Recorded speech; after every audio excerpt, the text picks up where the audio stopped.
Hello friends, नमस्कार मित्रों। सृजन एकेडमी के यूट्यूब चैनल्स में आपका बहुत स्वागत है। दोस्तों, आज अपन साइंस का बहुत इम्पोर्टेंट टॉपिक पढ़ने जा रहे हैं। उस टॉपिक का नाम है ऊतक टिश्यू। दोस्तों, ये जो टॉपिक है, इस टॉपिक से रिलेटेड बहुत ज़्यादा क्वेश्चंस बनते हैं, चाहे कंपटीशन का कोई भी एग्ज़ाम हो, स्टेट गवर्नमेंट से रिलेटेड हो या कोई भी एग्ज़ाम से रिलेटेड हो। तो दोस्तों, आज अपन इस टॉपिक को पीटीटी और बीएसटीसी के एग्ज़ाम्स के लेवल पे पढ़ रहे हैं, तो इसके क्वेश्चंस बहुत ज़्यादा पूछे जाते हैं। तो दोस्तों, पहली बात ये कि ऊतक कहते किसे हैं, ऊतक होता क्या है। तो ऊतक दोस्तों कोशिका के समूह को कहते हैं। किसे कहते हैं दोस्तों? कोशिका के समूह को। पहली चीज़, कोशिका जो पॉइंट है, कोशिका जो वर्ड है, ये वर्ड बायो का सबसे बेसिक वर्ड है। कोशिका, कोशिका क्या होती है? कोशिका किसी भी जीव की एक क्रियात्मक इकाई होती है। उसी कोशिका से क्या बनता है दोस्तों? ऊतक बनते हैं। तो ध्यान रखिएगा, ऊतक किसे कहते हैं? ऊतक कहते हैं दोस्तों कोशिकाओं के समूह को। किसे कहते हैं दोस्तों? कोशिकाओं के समूह को हम क्या कहते हैं? ऊतक कहते हैं। और वो भी कोशिकाएं कौन सी होनी चाहिए? अलग अलग कोशिकाएं नहीं होनी चाहिए, समान कोशिकाएं होनी चाहिए। सभी समान कोशिकाओं के समूह को हम क्या कहते हैं? ऊतक कहते हैं। तो पहली बेसिक चीज़ हमें इसकी डेफिनेशन पता चली कि ऊतक कहते किसे हैं, ऊतक होता क्या है। तो समान कोशिकाओं के समूह को हम ऊतक कहते हैं। आगे बात करेंगे कि ऊतक जो ये वर्ड आया है, ये ऊतक वर्ड किसने दिया, इसकी खोज किसने की, या ऊतक के अध्ययन को हम कहते क्या है। ठीक है दोस्तों, तो ध्यान दीजिएगा, ऊतक जो वर्ड है, ऊतक के अध्ययन को हम क्या कहते हैं। दोस्तों ध्यान दीजिएगा, ऊतक के अध्ययन को हिस्टोलॉजी कहा जाता है। क्या कहा जाता है दोस्तों? हिस्टोलॉजी कहा जाता है। दोस्तों, इस वर्ड पे बहुत ज़्यादा फोकस कीजिएगा, क्योंकि ये जो वर्ड है ये एग्ज़ाम्स में बहुत पूछा है। क्योंकि एक पैटर्न का क्वेश्चन बहुत आता है। कौन सा है? ऊतक के अध्ययन को या कोशिका के अध्ययन को या किसी भी साइंस की जो ब्रांच है या बायोलॉजी की जो भी ब्रांच है, उस ब्रांच से रिलेटेड उसकी स्टडी को क्या कहते हैं या उसके अध्ययन को हम क्या कहते हैं। तो इसमें से एक क्वेश्चन ये भी बनता है, ऊतक के अध्ययन को हम क्या कहते हैं? हिस्टोलॉजी कहते हैं। ध्यान रखिएगा दोस्तों, क्या कहते हैं? ऊतक के अध्ययन को हिस्टोलॉजी कहते हैं। तो दोस्तों, अब ये हिस्टोलॉजी जो है, ये हिस्टोलॉजी वर्ड किसने दिया, या फिर ये हिस्टोलॉजी के जो संस्थापक कौन थे, इसका भी क्वेश्चन पूछा जाता है। वो इसका जो संस्थापक थे, इसके संस्थापक कौन थे हिस्टोलॉजी के दोस्तों? इसके संस्थापक का नाम था मार्सेलो मेलपिगी। क्या नाम था दोस्तों? Marcelo Malpighi. क्या नाम था दोस्तों? मार्सेलो मेलपिगी, जो इसके संस्थापक का नाम था। ठीक है दोस्तों, तो ऊतक के अध्ययन को क्या कहा जाता है? हिस्टोलॉजी कहा जाता है। इसके संस्थापक, हिस्टोलॉजी के संस्थापक कौन थे? Marcelo Malpighi. तो ये जो क्वेश्चन है दोस्तों बहुत ज़्यादा इम्पोर्टेंट है। ये पेपर में पूछा भी जाता है और पूछा गया भी है कितनी बार। ठीक है दोस्तों, तो ये जो मैंने आपको बेसिक चीज़ें बताई है कि ऊतक कहते किसे हैं, समान कोशिकाओं के समूह को ऊतक कहते हैं। ऊतक के अध्ययन को हम क्या कहते हैं? हिस्टोलॉजी कहते हैं। और हिस्टोलॉजी के संस्थापक कौन थे? मार्सेलो मेलपिगी थे। अब दोस्तों, ये ऊतक, अब कोई भी जीव है ना, हर जीव में ऊतक अलग अलग होते हैं। जैसे कि अपन बात करेंगे पादप की, पादप में ऊतक अलग होते हैं। या फिर बात करें एनिमल्स, जानवर की बात करें, तो जानवरों में ऊतक अलग पाए जाते हैं और पादप में ऊतक अलग पाए जाते हैं। तो इनके ऊतक को अपन अलग अलग से पूरा विस्तार से पढ़ेंगे, अलग अलग सारे पॉइंट वाइज इसको अपन पढ़ेंगे। ठीक है दोस्तों, तो पहले दोस्तों अपन पढ़ेंगे ऊतक के क्या कौन कौन से टाइप होते हैं, ऊतक कौन कौन से हर जीव में कौन कौन से होते हैं। तो दोस्तों देखिएगा, ऊतक के प्रकार कौन से दोस्तों? ऊतक के प्रकार। ऊतक कितने प्रकार के होते हैं? सबसे पहली चीज़, ऊतक के प्रकार। ऊतक दो प्रकार के, पादप ऊतक और जंतु ऊतक। कौन से दोस्तों? पादप ऊतक और जंतु ऊतक। अपन ने भी बोला था कि प्लांट्स में भी अलग ऊतक होते हैं और जितने भी एनिमल्स या जंतु होते हैं उनमें भी अलग अलग होते हैं, ऐसा तो हो नहीं सकता कि अपना रेस्पिरेटरी सिस्टम बिल्कुल प्लांट से रिलेटेड है, कि पौधों का जो श्वसन तंत्र है मनुष्य के श्वसन तंत्र से मिलता जुलता है, ऐसा नहीं है, क्योंकि इन सभी के ऊतक अलग अलग होते हैं। ठीक है दोस्तों, तो प्लांट्स के कौन कौन से ऊतक होते हैं और जंतु के कौन कौन से ऊतक होते हैं, इसके बारे में हम पढ़ेंगे। ठीक है दोस्तों, तो सबसे पहले इसमें अपन आज जो सबसे मेन टॉपिक है जंतु ऊतक से स्टार्ट करेंगे। किससे स्टार्ट करेंगे दोस्तों? जंतु ऊतक से स्टार्ट करेंगे। तो जंतु ऊतक में भी अलग अलग टाइप के ऊतक होते हैं। जंतु ऊतक में कितने टाइप्स के होते हैं, कौन कौन से होते हैं, तो उसकी अपन बात करेंगे। जंतु ऊतक, जंतु ऊतक में कौन कौन से ऊतक होते हैं सुनिएगा दोस्तों। जंतु ऊतक में 4 प्रकार के ऊतक होते हैं। कौन कौन से होते हैं उसका नाम देखिएगा। सबसे पहले हम बात करेंगे संयोजी ऊतक। क्या नाम है दोस्तों इसका? संयोजी ऊतक। इसको अपन बोलते हैं कनेक्टिव टिश्यूज़। क्या बोलते हैं दोस्तों? Connective tissues. क्या बोलते हैं इसको दोस्तों? Connective tissues. ये ऊतक बहुत ज़्यादा इम्पोर्टेंट है। जंतु ऊतक में सबसे ज़्यादा इम्पोर्टेंट जो ऊतक है उसका नाम क्या है दोस्तों? संयोजी ऊतक। ठीक है दोस्तों, आगे हम बात करेंगे दूसरा ऊतक है उपकला ऊतक। कौन सा है दोस्तों? उपकला ऊतक। ठीक है दोस्तों, उपकला ऊतक। उपकला ऊतक जो क्या करता है, सभी एनिमल्स की बॉडी को क्या करता है, कवर देता है। अगला ऊतक की हम बात करेंगे दोस्तों, जिसका नाम है पेशीय ऊतक। क्या नाम है दोस्तों? पेशीय ऊतक। ठीक है दोस्तों, पेशीय ऊतक। अगला ऊतक है दोस्तों कौन सा? तंत्रिका ऊतक। क्या नाम दोस्तों? तंत्रिका ऊतक। ये जो अपन ने चारों ऊतक के नाम लिखे हैं ये सिर्फ और सिर्फ किस में होते हैं? जंतु में होते हैं। ठीक है, ना कि किस में होते हैं? प्लांट्स में। ठीक है दोस्तों, तो ऊतक जंतु में कौन कौन से होते हैं? संयोजी ऊतक, उपकला ऊतक, पेशीय ऊतक और तंत्रिका ऊतक। ठीक है दोस्तों, तो ये जो अपन ने भी चारों जो नाम लिखे हैं संयोजी ऊतक, उपकला, पेशीय और तंत्रिका, तो इन चारों को भी अपन अलग अलग तरीके से अलग अलग पॉइंट टू पॉइंट समझेंगे। सबसे पहले अपन बात किसकी करेंगे दोस्तों? संयोजी ऊतक की बात करेंगे। किसकी बात करेंगे दोस्तों? संयोजी ऊतक, कनेक्टिव टिश्यूज़, जो बहुत ज़्यादा इम्पोर्टेंट है। इससे रिलेटेड तो सबसे ज़्यादा क्वेश्चंस बनते हैं।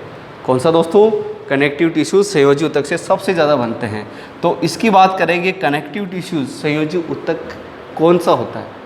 जंतु में संयोजी ऊतक कौन कौन से होते हैं? संयोजी का मतलब इसके नाम से ही हमें पता चल रहा है, संयोजी। संयोजी का मतलब क्या है कि ये बॉडी के सभी पार्ट्स को कनेक्ट करता है, चाहे वो बोन्स हो, चाहे बॉडी का कोई भी पार्ट्स हो, जो एक दूसरे से जुड़े हुए होते हैं। तो इसका मेन वर्क क्या है? इसका मेन वर्क ये है कि ये बॉडी के सभी भागों को, शरीर के सभी भागों को आपस में जोड़े रखता है।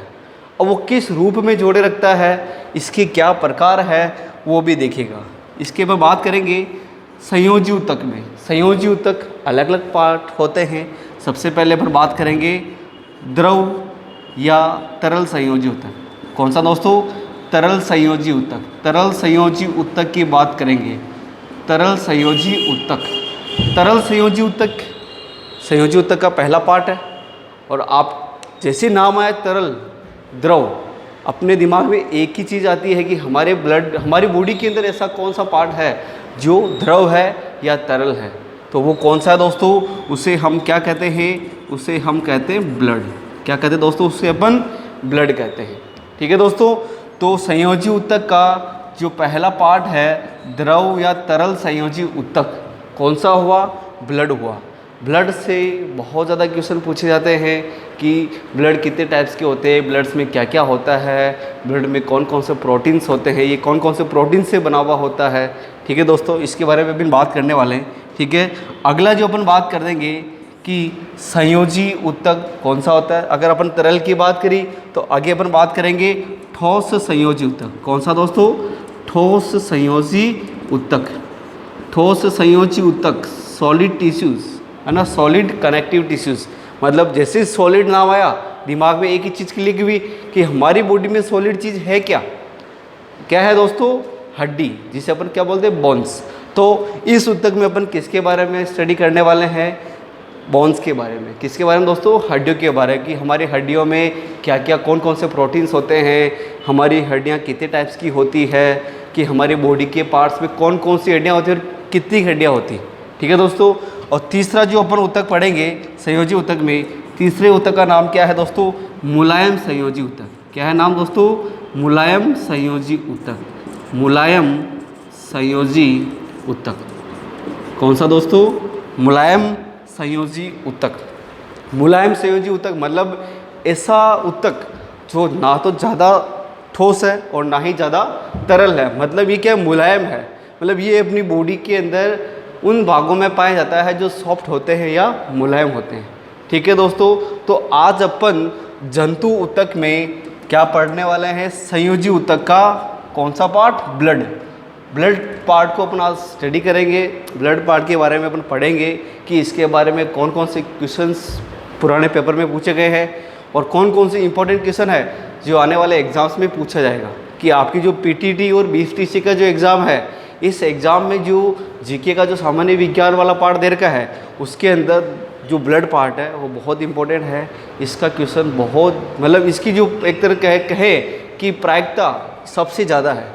ब्लड के क्वेश्चन बनने की प्रोबेबिलिटी या प्रायिकता सबसे ज़्यादा है, इसकी संभावना सबसे ज़्यादा है इसकी क्वेश्चंस बनने की। तो दोस्तों अपन जंतु ऊतक में क्या पढ़ने जा रहे हैं? तरल संयोजी ऊतक। क्या पढ़ने जा रहे हैं दोस्तों? तरल संयोजी ऊतक। जो हमारा ब्लड है उस ब्लड के बारे में अपन आज पढ़ेंगे। ठीक है दोस्तों। यस। अब ब्लड सबको पता है, सबकी बॉडी में ब्लड होता है, चाहे वो कोई सा भी एनिमल हो। हर एनिमल्स के बॉडी में क्या होता है दोस्तों? ब्लड होता है। ठीक है। और ब्लड जैसे दिमाग में आया, दिमाग में आएगा ब्लड का कलर क्या होता है? ब्लड का कलर रेड होता है। हमारा जो खून है, हमारा जो ब्लड है, वो तरल क्यों होता है? वो लिक्विड फॉर्म में क्यों होता है ना? उसमें ऐसी क्या क्या चीज़ें मिली हुई होती है, उसके क्या क्या कंपोजिशंस होते हैं, कि उसमें कितना प्रतिशत क्या है, क्या क्या चीज़ें हैं। ठीक है दोस्तों, इसके बारे में अपन बात कर रहे हैं। तो दोस्तों तरल संयोजी ऊतक जो हमारा ब्लड है ये दो प्रकार का होता है। एक तो इसके द्रव अवस्था में पाया जाता है, एक ये ठोस अवस्था में पाया जाता है। दोस्तों कौन कौन सी अवस्था में पाया जाता है? हमारा जो ब्लड है द्रव अवस्था में भी होता है और हमारा ब्लड का जो कुछ भाग है वो ठोस अवस्था में भी होता है। अब द्रव कितना % होता है और ठोस कितना % होता है और द्रव में होता क्या क्या? ठीक है दोस्तों।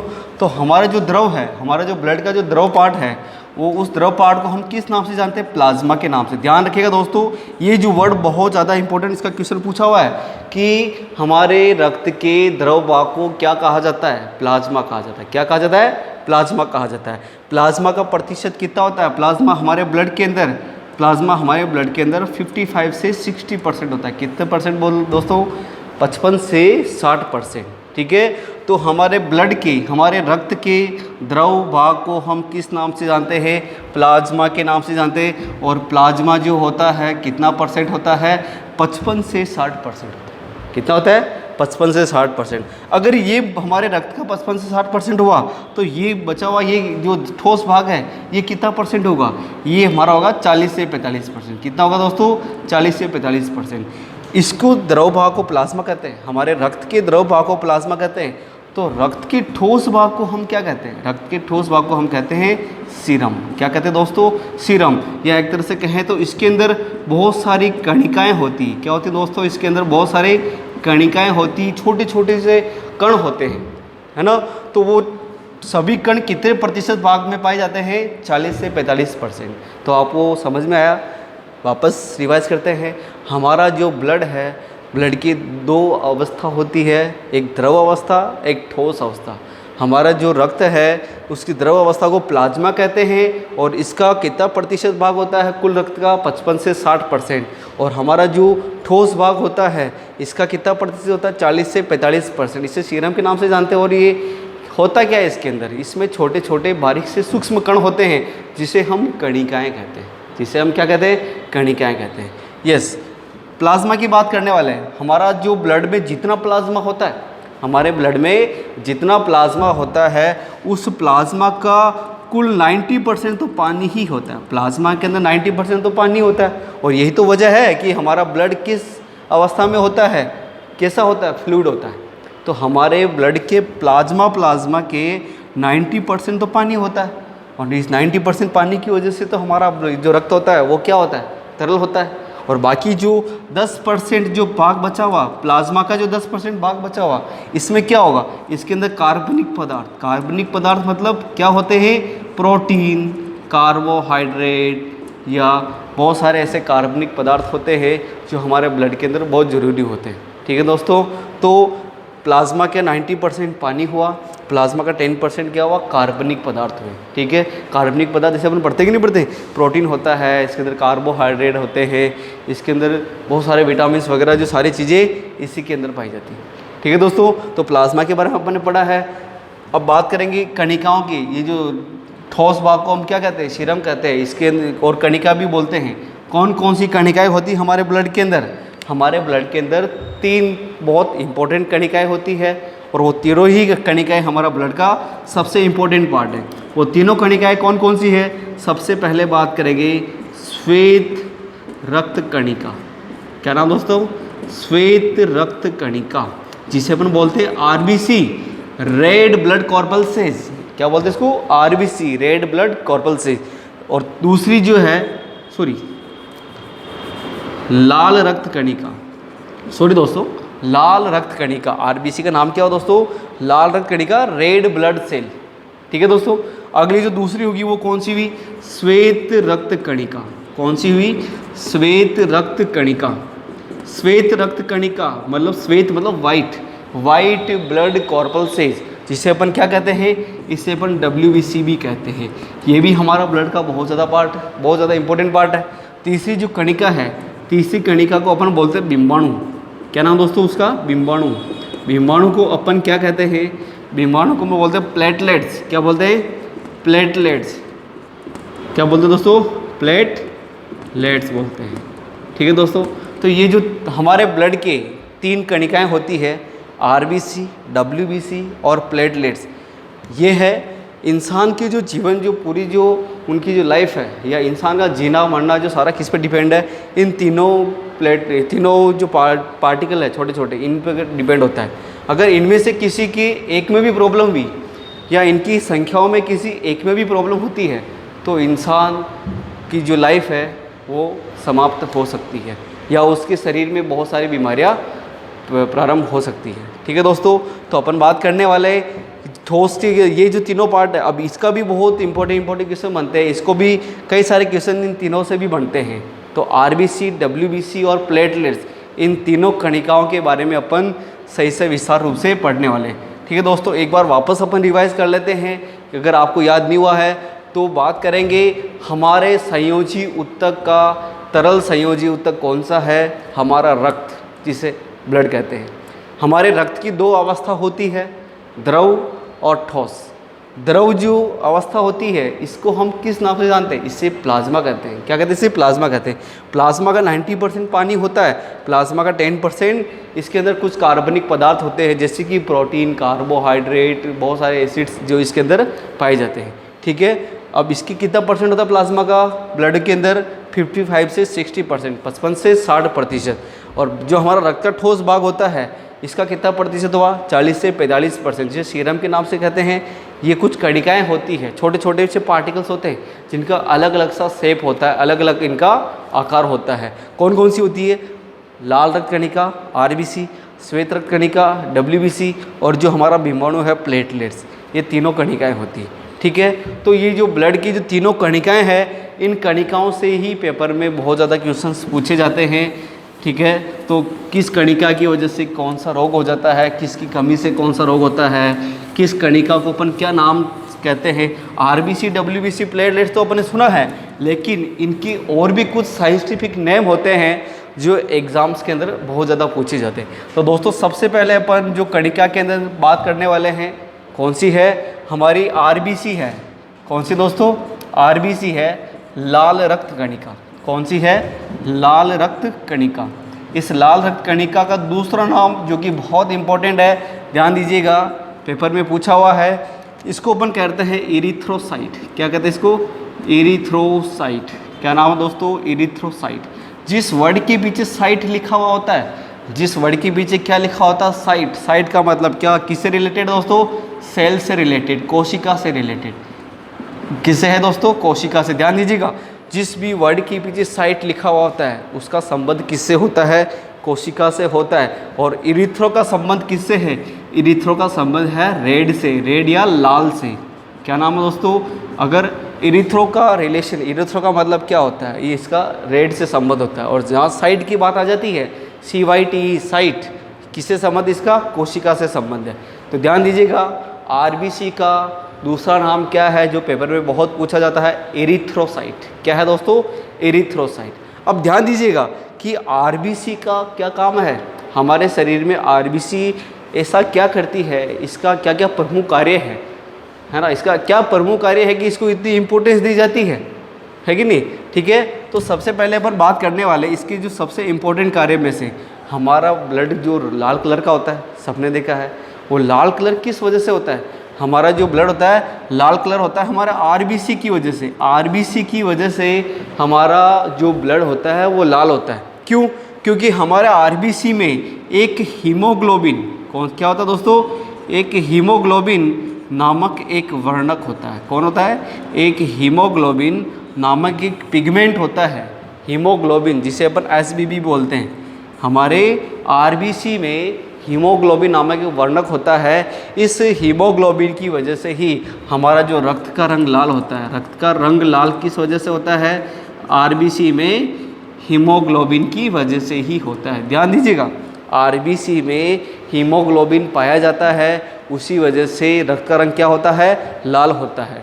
ठीक है दोस्तों, और अब जब हीमोग्लोबिन की बात आ जाती है, अब हीमोग्लोबिन अगर ध्यान भी नहीं रहा है, अगर आपसे पूछा जाए हीमोग्लोबिन किससे संबंधित है, ध्यान दीजिएगा, अगर किसी भी शब्द के पहले हीमो शब्द लिखा हुआ होता है, किसी भी शब्द के पहले क्या लिखा होता है, हीमो शब्द। ये हीमो शब्द किससे रिलेटेड होता है, रक्त से रिलेटेड। अगर आपको कहीं भी किसी भी वर्ड में या किसी भी वर्ड के आगे अगर आपको हीमो लिखा हुआ है, तो ये हीमो शब्द किससे रिलेटेड होता है, हीमो शब्द रिलेटेड होता है रक्त से रिलेटेड। किससे होता है, रक्त से संबंधित। ठीक है दोस्तों, तो हीमोग्लोबिन की वजह से हमारा रक्त का रंग क्या होता है, लाल होता है। ठीक है, अब आगे बात करते हैं RBC का, इसके अलावा और क्या इम्पोर्टेंट काम है। दूसरा जो अपन बात करेंगे, इसके अलावा और क्या वर्क है, ये हमारे शरीर में गैसों का परिवहन। गैसें कौन सी होती है हमारे शरीर में, हमारे शरीर में ऑक्सीजन जो क्या होती है, प्राणदायक गैस होती है। और CO2 क्या है, CO2 की वजह से हमारे शरीर में कई सारी हानियाँ हो जाती है। तो इन दोनों गैसों का जो परिवहन हमारे रक्त में होता है, वो हमारे रक्त में इन दोनों गैसों का परिवहन कौन करता है, RBC। तो RBC का दूसरा इम्पोर्टेंट वर्क क्या हुआ, क्या हुआ दोस्तों, ऑक्सीजन और CO2 का परिवहन करना। RBC का क्या वर्क हुआ, ऑक्सीजन और CO2 का परिवहन करना। समझ गए दोस्तों, ये अपन ने बात करी। और इसकी जो और क्या क्या वर्क होते हैं, ठीक है, पहली चीज़ बात कर ली अपन ने कि हीमोग्लोबिन की वजह से हमारा ब्लड का रंग क्या होता है, लाल होता है। ठीक है, और RBC क्या करती है, ऑक्सीजन और CO2 का हमारे रक्त में परिवहन करती है। ठीक है, अब हीमोग्लोबिन की अगर बात आई है, HB की अगर बात आई है, हीमोग्लोबिन हमारी बॉडी में होता कितना, हीमोग्लोबिन की रेट होती कितनी है। जब अपन ब्लड चेकअप कराते हैं, ब्लड जांच कराते हैं, तो उसके अंदर हमारा हीमोग्लोबिन का रेंज लिखा हुआ आता है कि नहीं। डॉक्टर अपने को बोलता है कि यार आपका हीमोग्लोबिन कम हो गया, क्या हीमोग्लोबिन बढ़ रहा है। वैसे मैक्सिमम चांस में अपने को ये तो पूछते हैं कि आपका हीमोग्लोबिन कम हो गया। तो हीमोग्लोबिन का कम होना, बढ़ना, ये एक बीमारी का कारण हो सकता है। ठीक है, इससे एक बीमारी हो सकती है। तो हमें ये ध्यान रखना है कि हमारा हीमोग्लोबिन किस रेंज में होना चाहिए, किस स्तर पे हमारा हीमोग्लोबिन होना चाहिए कि हम स्वस्थ रहें। ठीक है, तो हीमोग्लोबिन को भी सही से हमारे शरीर में बनाए रखना बहुत ज़रूरी है। ठीक है, तो हीमोग्लोबिन मेल में अलग होता है और फीमेल में भी अलग अलग होता है। अगर मेल की अपन बात करें, मतलब मेल मतलब पुरुष के अंदर हीमोग्लोबिन अलग होता है और महिला में हीमोग्लोबिन अलग होता है। अगर पुरुष की बात करें अपन, पुरुष के अंदर हीमोग्लोबिन का जो रेंज होता है मिनिमम से मिनिमम 14 और मैक्सिमम से मैक्सिमम कितना होता है 18। मतलब एक तरह से अपन कहते हैं 14 से 18 हमारा हीमोग्लोबिन रेंज होता है। ये 14 से 18 जो हीमोग्लोबिन रेंज होता है, 14 से 18 जो हीमोग्लोबिन जो रेट होता है, ठीक है। इसकी इकाई क्या होती है? इसकी इकाई होती है 100 ml रक्त के अंदर, 100 ml पर ग्राम, ठीक है, ठीक है, यस। ये हमारे हीमोग्लोबिन का रेंज होता है, ठीक है, कि हमारे 100 ml रक्त में कितने ग्राम हमारा हीमोग्लोबिन है। ये किसका हुआ? पुरुष का हुआ। महिला की हीमोग्लोबिन की रेंज की बात करेंगे तो वो कितना लेवल होता है? 10 से लेके 14 रेंज, ना तो इससे कम होना चाहिए और ना ही इससे ज़्यादा होना चाहिए, ठीक है। तो हीमोग्लोबिन की जो यूनिट होती क्या होती है? हमारे 100 ml रक्त के अंदर कितने ग्राम हीमोग्लोबिन है, ये इसकी यूनिट होती है, ठीक है दोस्तों। तो अपन आरबीसी का कौन कौन सा मतलब बात करी, सबसे पहले आरबीसी का वर्क होता है ब्लड का रंग लाल करना हीमोग्लोबिन की वजह से, और आरबीसी ऑक्सीजन CO2 को क्या करती है? परिवहन करती है। अब आरबीसी, इसके बारे में और बात करने वाले। आरबीसी जो बनती है हमारी बॉडी के अंदर, आरबीसी कहाँ बनती है? ऐसा कौन सा पार्ट है जहाँ आरबीसी का निर्माण होता है? आरबीसी का निर्माण हमारे बॉडी में होता है जिसे अपन कहते हैं लाल अस्थि मज्जा। क्या कहते हैं दोस्तों? लाल अस्थि मज्जा में हमारे आरबीसी का निर्माण होता है। हमारी बॉडी का वह कौन सा पार्ट है जिसमें आरबीसी का निर्माण होता है? लाल अस्थि मज्जा। और हमारी बॉडी में आरबीसी जो, हमारे बॉडी के अंदर आरबीसी जो नष्ट होती है वो कहाँ होती है? वो होती है प्लीहा के अंदर। कौन से पार्ट के अंदर होती है? प्लीहा के अंदर। प्लीहा वाले भाग में हमारी आरबीसी नष्ट हो जाती है। इस प्लीहा को अपन क्या कहते हैं? स्प्लीन बोलते हैं। और ये क्या होता है लाल अस्थि मज्जा? Red bone marrow. ये बहुत इंपॉर्टेंट क्वेश्चन है। निर्माण कहाँ होता है लाल अस्थि मज्जा में?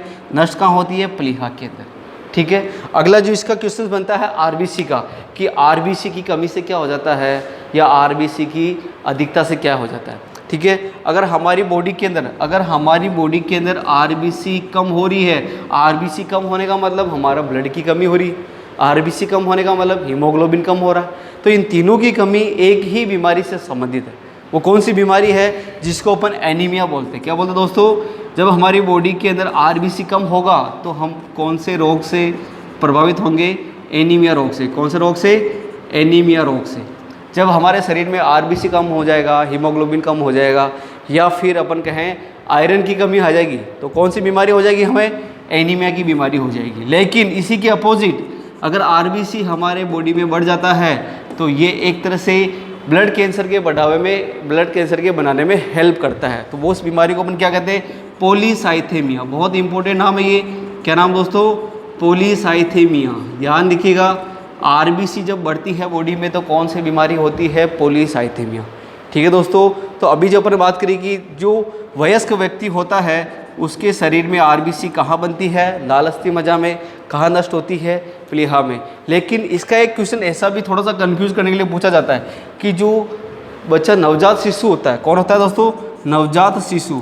नवजात शिशु के शरीर में आरबीसी कब बनती है? नवजात शिशु के शरीर में आरबीसी कब बनती है? ये जो प्लीहा की बात करते हैं, इस प्लीहा के अंदर नवजात शिशु जो होता है उसके शरीर में आरबीसी कहाँ बनती है? प्लीहा के अंदर। ध्यान रखिएगा, आरबीसी का निर्माण होता है, आरबीसी का निर्माण कहाँ होता है? नवजात शिशु के प्लीहा में, ठीक है। ये ध्यान रखिएगा, ठीक है, यस। ये तो अपन ने किसकी बात करी? आरबीसी की बात करी। आरबीसी की कमी से कौन कौन सी बीमारी होती है? एनीमिया। आरबीसी बढ़ जाता है, क्या हो जाता है? पॉलीसाइथेमिया हो जाता है। आरबीसी कहाँ बनती है हमारी बॉडी में? वयस्क के शरीर में, लाल अस्थि मज्जा में। आरबीसी कहाँ नष्ट होती है? वयस्क में, प्लीहा में नष्ट होती है। लेकिन जो नवजात शिशु होता है उसकी बॉडी में आरबीसी कहाँ बनती है? प्लीहा में बनती है, ठीक है। तो हमने जो कणिका की बात करी है, कौन सी कणिका की बात करी अपन ने? आरबीसी, लाल रक्त कणिका की बात करी है। जो ब्लड के अंदर अपन बात करने वाले हैं दूसरी कणिका, जिसका नाम क्या है? श्वेत रक्त कणिका। कौन सी दोस्तों? श्वेत रक्त कणिका। वो भी बहुत इंपॉर्टेंट है, उसके भी बहुत ज़्यादा क्वेश्चन पूछे जाते हैं। दूसरी का नाम क्या है? श्वेत रक्त कणिका। क्या नाम दोस्तों? श्वेत रक्त कणिका। इसका जो दूसरा नाम है जो पेपर में पूछा जाता है वो नाम कौन सा है? जिसको अपन बोलते हैं ल्यूकोसाइट। क्या बोलते हैं उसको अपन? ल्यूकोसाइट। ये नाम WBC सबको पता है, श्वेत रक्त कणिका सबको पता है, लेकिन जो नाम हमें नहीं पता उसका नाम क्या है? ल्यूकोसाइट। और यही हमेशा हमें एग्जाम में पूछा जाता है। तो WBC का नाम क्या है? ल्यूकोसाइट। अब हमें पता था कि आरबीसी लाल रंग की होती है, तो जो श्वेत रक्त कणिका है इसका रंग क्या होता है? सफ़ेद होता है। इसका रंग क्या होता है? सफ़ेद होता है, ठीक है। आरबीसी लाल क्यों होती थी? क्योंकि उसके अंदर हीमोग्लोबिन होता था। इसके अंदर हीमोग्लोबिन नहीं होता है, इसके अंदर हीमोग्लोबिन नहीं होता है। आरबीसी का काम क्या था? ऑक्सीजन और CO2 का परिवहन करना। जबकि इसका WBC का काम क्या है? ये हमारी बॉडी के अंदर क्या करती है? रोग प्रतिरोधक क्षमता बढ़ाती है। क्या बढ़ाती है? रोग प्रतिरोधक क्षमता बढ़ाती है। एक तरह से कहे तो हमारी इम्यूनिटी पावर को कौन बढ़ाती है? WBC बढ़ाती है। कौन बढ़ाती है दोस्तों? WBC। ठीक है, इसका मेन काम क्या हुआ? हमारा इम्यूनिटी सिस्टम को डेवलप करना या रोग प्रतिरोधक क्षमता को बढ़ाना होता है। आरबीसी का वर्क क्या था? आरबीसी का वर्क था ऑक्सीजन और CO2 को क्या करना? परिवहन करने का। इसका काम क्या हुआ? रोग प्रतिरोधक क्षमता को बढ़ाना। ठीक है, एक जो मेन जो पार्ट है कि इसकी संख्या कितनी होती है, कि मनुष्य के शरीर में एक जो वयस्क व्यक्ति होता है उसके शरीर में आरबीसी की और WBC की संख्या कितनी होती है। ठीक है, आरबीसी की अपन संख्या उसमें लिखना थोड़ा सा भूल गए थे, तो अपना आरबीसी की संख्या कितनी होती है? आरबीसी की संख्या होती है 45 लाख से लेके 50 लाख। कितनी होती है? 45 लाख से लेके 60 लाख सॉरी। और WBC की संख्या कितनी होती है? 6000 से लेके 10,000। कितनी होती है? 6000 से लेके 10,000। ये जो संख्या है पेपर में बहुत पूछी जाती है। WBC की संख्या कितनी होती है और आरबीसी संख्या कितनी होती है? WBC होती है 6000 से लेके 10,000, जबकि आरबीसी कितनी होती है? 45 लाख से लेके 60 लाख। ठीक है, और ये जो इसका मेन काम क्या होता है? इम्यूनिटी पावर को डेवलप करना होता है। ये हमें रोग प्रतिरोधक क्षमता बढ़ाती है, हमारे शरीर के अंदर एंटीबॉडी बढ़ाती है। तो तीसरी जो कणिका है जिसका नाम क्या है दोस्तों? उसका तीसरी जो कणिका का नाम है, अपन ने बात करी थी बिंबाणु। क्या बात करी थी अपन ने? बिंबाणु की बात करी थी। उसका वर्क क्या है? आरबीसी पढ़ लिया, WBC पढ़ लिया। अब तीसरी जो कणिका बची है उसका नाम क्या है? बिंबाणु। ठीक है, उसकी क्या वर्किंग होती है, उसके क्या क्या नाम है, उसकी अपन बात करेंगे। बिंबाणु को अपन और क्या बोलते हैं? प्लेटलेट्स। क्या बोलते हैं? प्लेटलेट्स। क्या बोलते हैं इसको? प्लेटलेट्स। लेकिन इसका वो कौन सा नाम है जो एग्जाम्स में पूछा जाता है और जिसके बारे में अपन को नहीं पता है? ठीक है, उसका नाम है थ्रोम्बोसाइट। क्या नाम है दोस्तों? थ्रोम्बोसाइट। नाम क्या है? थ्रोम्बोसाइट। थ्रोम्बोसाइट बिंबाणु को कहते हैं या प्लेटलेट्स को कहते हैं। आरबीसी का काम क्या था? ब्लड को लाल करना या जो ऑक्सीजन और CO2 होती है उसका परिवहन करना। आरबीसी WBC का काम क्या था? उसका वर्क था कि हमारे शरीर के अंदर जो इम्यूनिटी पावर है, जो रोग प्रतिरोधक क्षमता, जो हमें बीमारियों से लड़ने को प्रेरित करती है, कि हमें बीमारियों से बचाती है, वो काम WBC का। अब तीसरी जो हमारी कणिका है, तीसरी जो हमारी कणिका है बिंबाणु, इस बिंबाणु का कार्य क्या है? इसका काम एक ही है। अगर हमारे कभी भी चोट लग जाए और चोट लगने के बाद बहुत सारा ब्लड बहता है, बहुत सारा रक्त बहता है, तो उस रक्त को बहने से रोकता है। उस रक्त को क्या करता है? बहने से रोकता है। और रक्त को बहने से रोकने को हम क्या कहते हैं? उसको अपन बोलते हैं रक्त का थक्का जमाना। क्या बोलते हैं दोस्तों? रक्त का थक्का।